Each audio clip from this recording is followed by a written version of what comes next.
أنا ونكسن داود العبد الجليل شو أيضا سعوتاني عندما حوق دلك سوماليد gaarahaan kuwa sida gaarka ah u tababaran ee commandos-ka danab ayaa maanta wacdara ka dhigay dalka Kenya kadib markii ay ka qayb galeen dhoolatuskii ugu ballaarnaa ee bariga Afrika oo loogu magac daray Justified Accord kaas oo Mareykanka iyo xulafadiisu sanadkan ay ku qabteen dalka Kenya intii uu socday dhoolatuska ayaa ciidamada Soomaaliya waxay wacdara ka dhigeen goobta sida ay muujinayeen muuqaale iyo sawirro aan helnay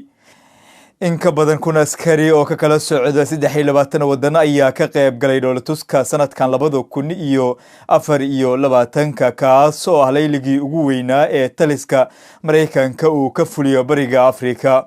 diyaarinta ciidamadan ayaa waxaa si gaar ah isugu howlay taliyaha guutada 16aad ee commandos-ka danab gaashaanle Caydurus Maxamed Xuseen oo kaashanaya taliye ku-xigeenka gaashaanle Maxamed Sheekh Axmed iyo saraakiil kale oo ka tirsan ciidamada danab sidaanu ka soo xiganay ila xogogaala sidoo kale waxaa dhoolatuskan ka qayb galay ciidamo ka kala socda dalalka gobolka sida Kenya, Tanzania iyo Uganda dhoolatuskan cajiibka ah ee ay soo bandhigeen ciidamada xooga dalka Soomaaliyeed ayaa muujinaya isbedelka military ee ay haatan ku tallaabsatay Soomaaliya oo hadda ka soo kabanaysa burbur xoogan waxaana hoggaanka u hayay dhalinyaro sanadihii dambe loo tababaray xooga dalka Soomaaliyeed kuwaas oo wacdara ka dhigay fagaarayaasha caalamka. My name is Second Lieutenant Ibrahim. I'm from Somalia. My unit is Danab. So this time as Somalia is our first time and we like it really because of that we have different countries come into Justified Accord and also when we're in the class we improve our knowledge. The US they train us as Danab always, so the US the training we get the US we use always in our operations. So for example the training we did last 2 days was an urban operations and we're expecting more like contra IEDs and also the UAVs. So yes, of course when we back our home our guys will teach them what we learned in the Justified Accord. waa markii ugu horeysay ee burburkii dalka kadib military ka tirsan ciidamada xooga dalka Soomaaliyeed ay dhoolatus ugu qayb galaan meel ka baxsan dalka sida uu sheegay taliyaha ciidamada xooga dalka Soomaaliyeed Sarheegaas Ibrahim Sheekh Muxyidiin oo la dardaarmay ciidamada danab markii ay ka soo ambabaxayeen magaalada Muqdisho ee caasimadda Jamhuuriyadda Federaalka Soomaaliya